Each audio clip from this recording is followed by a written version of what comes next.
네, 그렇다면 이 시장 안에서 또 우리가 봐야 될 거는 무엇인지 종목별도 중요하지만 거시적인 8월장 흐름도 중요하잖아요. 그래서 준비해봤습니다. 이베스투자증권 염승환 이사와 함께할게요. 어서 오세요. 네, 안녕하세요. 네, 정말 오랜만에 뵙습니다. 안녕하세요. 이 시장 안에서 여전히 주도주는 2차 전지인 것 같은데 이 주도주 자리를 다른 누군가에게 주느냐 아니냐를 굉장히 많은 분들이 궁금해하시거든요. 네. 그래서 오늘의 주제 한번 볼게요.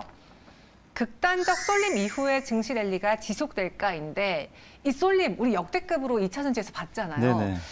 오늘 장도 2차 전지주들의 변동이 큰데 이게 추세가 뭐 일주일, 2주일 이어지는 게 아니라 하루 내 몇 분에서 막 왔다 갔다 네. 하거든요. 쏠림 현상이 좀 2차 전지 내에서 지속될까요? 근데 이제 쏠림 현상은 지난주가 정점이었던 것 같아요. 너무 정점이었죠. 그러니까 네. 보통 이제 전체 거래 대금에서 예전에도 뭐 셀트리온도 그랬고요, 과거에. 뭐 카카오도 그랬고 가장 많으면 30% 정도를 차지를 해요. 그 이제 업종이나 기업이. 근데 이제 지난주 아마 그 쏠림 현상 심했던 26일로 기억하는데 그때가 아마 거의 50% 가까이 됐던 것 같아요. 그러니까 두 번 중에 한 번은 2차 전지 거래한 거죠. 그러니까 너무나 쏠린 거죠. 네. 근데 다시 그 현상이 재현될 것 같지는 않고요. 이미 한 번은 이제 그런 현상이 나왔고 오늘 보시면 확실히 쏠림이 좀 완화되고 있잖아요. 맞아요. 근데 제가 어제부터 좀 느꼈던 게 뭐는데 어제 2차 전지 급등했거든요. 그럼 지난주 같으면 2차 전지가 저렇게 급등하면 다른 건 대부분 빠져요. 근데 어제는 안 그랬어요. 맞아요. 다 같이 올라갔습니다. 그리고 오늘은 2차 전지가 지금 오후장 보니까 좀 빠지고 있더라고요. 그런데도 다른 업종들 전혀 미동 없이 견조하기 때문에 쏠림 현상이 이제 어느 정도 좀 완화되면서 상승 종목이 이제 점점 확대되는 그런 양상. 근데 이제 과거에도 이런 이제 극단적 쏠림 이후로 네. 또 오늘 보니까 한 또 증권사에 자료 나온 걸 보니까 대부분 이게 극단적 쏠림 이후로 시장 또 꺾이는 거 아니냐 이런 좀 의견들도 있으시겠지만 데이터는 그게 아니에요. 강세장이 더 강화됐어요, 오히려. 그러니까 쏠림 현상 자체가 강세장이라는 얘기고 네. 그 후로도 이렇게 확산이 되면서 이제 더 올라가는 흐름이 나왔기 때문에 지금 지극히 좀 정상적인 과정으로 가고 있다. 이렇게 보시면 되겠습니다. 다행이네요. 그래도 이 쏠림 현상이 좀 완화되면서 하나만 가는 게 아니라 여러 가지 섹터가 움직이는 그런 강세장이 되었다. 네. 그러면 지금 많은 분들이 다음 타자를 찾는데 예전에는 그랬잖아요. 우리 2차 전지 안에서 뭐 양극재, 그 다음에 타자는 폐배터리, 그 다음에 타자는 뭐 이런 식으로 그 안에서 움직였다면 이번은 아예 다른 섹터로 이동할까요? 아니면 여전히 2차 전지라는 키워드 갖고 있는 종목이 갈까요? 근데 이제 딱 어느 분이 그러시더라고요. 이제 그 주식시장이 지금 태양이 딱 두 개래요. 네. 2차 전지랑 반도체. 반도체. 그래서 둘 다 뜰 수는 없고. 아, 네, 뭐 태양은 하나잖아요. 사실. 그렇죠. 근데 이제 뭐 둘 다 가면 너무 좋죠. 사실 뭐 이게 주식시장이라는 게 꼭 그 태양이 뭐 세 개여도 좋은 거니까.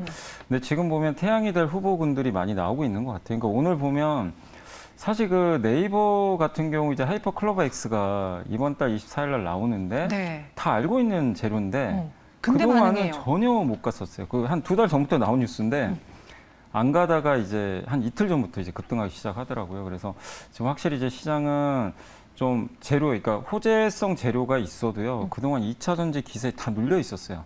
수급이 안 갑니다. 네. 근데 이제 이게 분산되기 시작한다는 얘기예요. 그러니까 네이버가 움직인다는 건 수급 자체가 이제 한쪽에서 다른 쪽으로 퍼져나간다.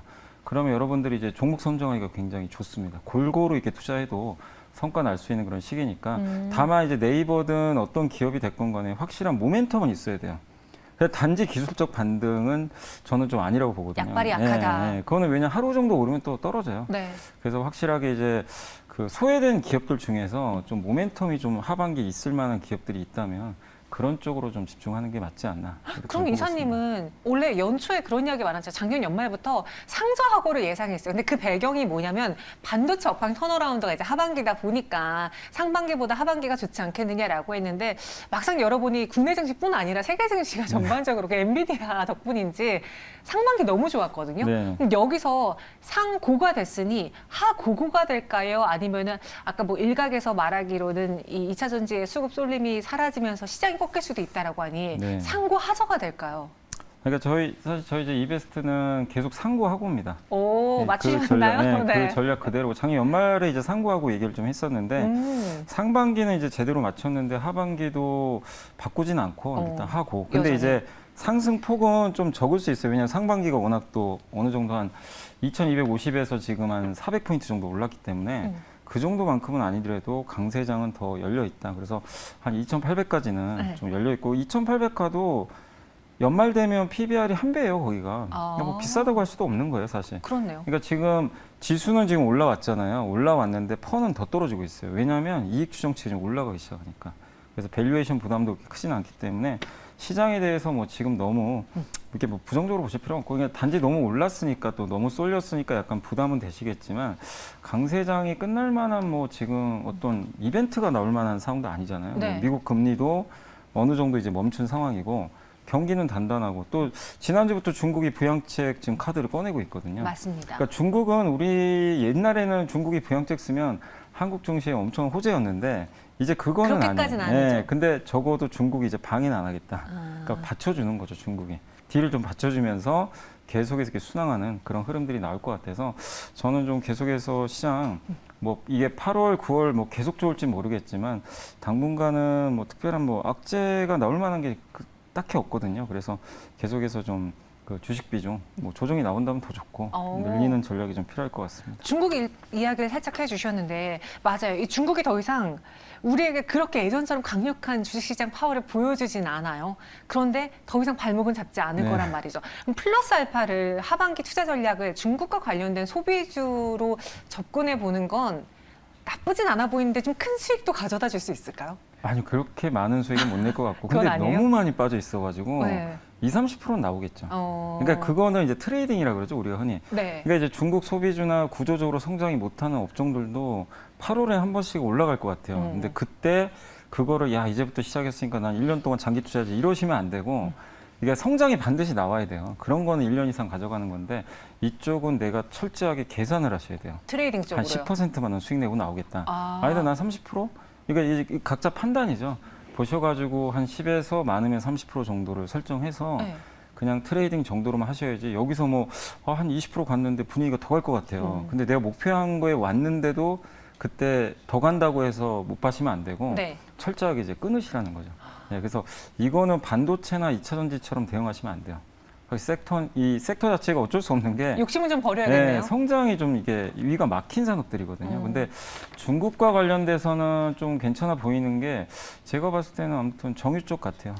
요새 국제유가도 꾸준히 올라가고 정제 마진도 좀 오르고 있어서 정유 쪽 요새 또 에너지 쪽 분위기도 괜찮더라고요. 맞아요. 그쪽하고 화장품 쪽 이쪽이 좀 괜찮지 않을까. 이렇게 보고 저도 있습니다. 사실 딱 이야기 듣자마자 드는 생각이 그래 욕심을 좀 버리자면은 좀 건설이라던가 부동산 시장도 좀 엮여 있으니까 건설 철강보다는 차라리 화장품으로 가서 단기 트레이딩 보는 게 어떨까 했는데 정유 이야기를 하셨단 말이죠. 근데 최근에 그 중국 증시가 좋지 않아서 특히나 태양광 쪽 주들이 못 갔잖아요. 네. 그럼 정유 에너지를 같이 좀 단기 트레이딩 봐도 괜찮다는 말씀이시죠? 근데 이제 이게 에너지도 좀 여러 가지가 있잖아요. 네, 근데 많죠. 정유를 중심으로 하는 거는 어차피 사양 산업이잖아요. 이쪽은 트레이딩이죠, 당연히. 근데 S-오일만 해도 PBR이 역대 최저치예요. 네. 그러니까 이제 밸류 부담이 없어요. 근데 이제 에너지 중에서 예를 들면 태양광이나 풍력은 신재생이니까 이건 구조적 성장주잖아요. 그러니까 이쪽은 최근에 또 힘이 없거든요. 많이 근데 없어요. 오히려 그래서 저는 또 장기로 좋은 기회 아닌가. 근데 이런 섹터들은 너무 이렇게 사고 파시는 것보다는 네. 일동주 잘 사셨으면 좀 장기 진득하게. 투자로. 그러니까 만약에 내년에 트럼프가 되면 파셔야 되겠죠. 그건 어쩔 수 없어요. 근데 바이든 대통령이 계속 임기를 연장한다면 네. 뭐 계속 이건 연장되는 거죠. 그래서 그 정책 이슈가 중요한데 어쨌든 지금은 정책이 우호적이잖아요. 네. 지금 보면 오늘도 너무 덥더라고요. 근데 이 원인 중에 하나로 많이 꼽는 게 이상기후, 탄소 배출.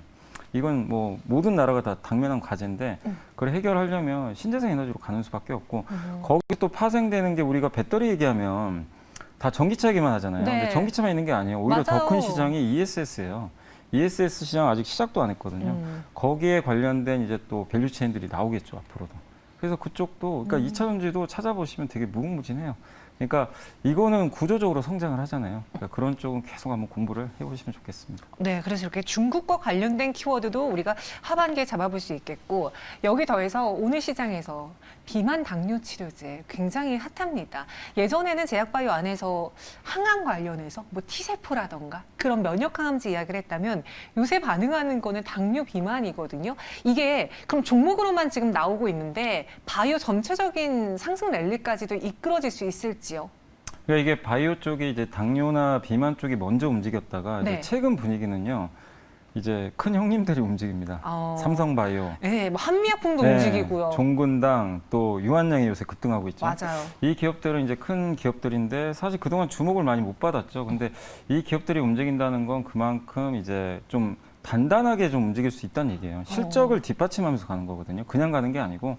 근데 이제 저는 개인적으로 제일 기대하는 게 이제 유한양행인데 유한양이 10월 20일로 날짜가 이제 나온 것 같은데 네. 유럽 종양학회가 열리거든요. 이제 그때 랭라자라고 아마 기억하실 거예요. 유한양이 무료로 푼다 그래가지고 네. 뭐 이제 다 칭찬을 좀 해주셨죠.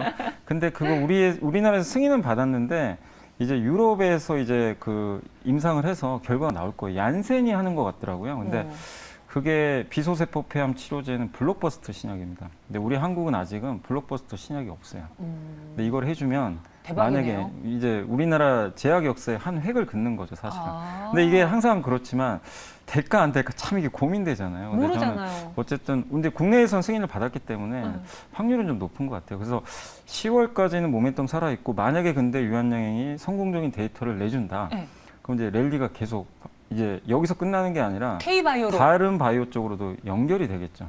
그래서 상당히 이제 바이오 업종한테 이 10월까지 이 유한양행 데이터가 네. 굉장히 중요할 것 같습니다. 이번에 제대로 한몫해줬으면 좋겠습니다. 아니 뭐 저도 대한민국 국민의 한 사람으로 꼭 성공했으면 좋겠습니다. 네, 이 바이오 랠리를 마지막으로 본 게 언제였나 싶을 정도로 물론 코로나 때도 있긴 네. 했지만 그거를 제하고 본다면은 정말 오랫동안 신약으로 인해 목매달았던 바이오주였거든요. 근데 이번에 유한양행이 10월에 있을 이벤트에서 한번 기대를 해봐도 되지 않겠느냐 해주셨고요. 그럼 마지막으로 8월 전략을 좀 세워볼게요. 이야기가 다 나온 것 같긴 한데 어떤 종목들 위주로 우리가 전략을 세워야 될지 정리해 주시죠. 제가 아까 말씀드린 대로 이제 8월 첫째 날부터 코스피가 신고가를 냈고 네. 그다음에 이제 그동안 쏠렸던 업종에서 다른 데로 지금 이전하고 있어요. 그러니까 이 현상이 그냥 하루로 끝날 것 같지는 않고 좀 전반적으로 확산될 것 같으니까 그러니까 이제 못난이들도 좀 봐야 될 것 같아요. 표현이 좀 그런데 정말 눌려있던 그런 업종들 있잖아요. 외톨이요. 네, 그러니까 그쪽도 충분히 투자해서 뭐 근데 아까 설명드린 대로 내가 이걸 장기로 할 건지 단기로 할 건지 명확하게 결정을 하고 꼭 투자를 하셨으면 좀 좋을 것 같고 그다음에 8월 달에 좀 이슈 중에 8월 23일 날 독일 게임스컴 2023이 또 개최가 되더라고요. 네. 그래서 게임주도 사실 너무 약했잖아요. 근데 게임주도 이게 전 세계 3대 게임 이벤트 중에 하나거든요. 여기 또 출시되는 또 게임들이 있으니까 한번 체크를 좀 해보시면 좀 좋을 것 같고 또 네이버의 하이퍼클로버 X도 다음 날에 출시될 텐데 소외받은 인터넷 바이오 이런 업종도 좀 보시면 좋겠고 그리고 저는 이제 개인적으로 계속 좀 장기적으로 여전히 좋게 보는 건 반도체입니다.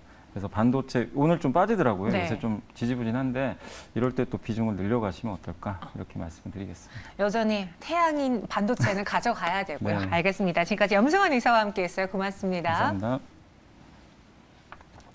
네, 8월에 전략을 한번 세워봤습니다. 여러분들의 하반기 포트폴리오 짜는 데 있어서 도움이 되었길 바라면서 저는 여기서 인사드리고요. 잠시 후 시장 오늘 간의 일로 이어가 보겠습니다. 고맙습니다.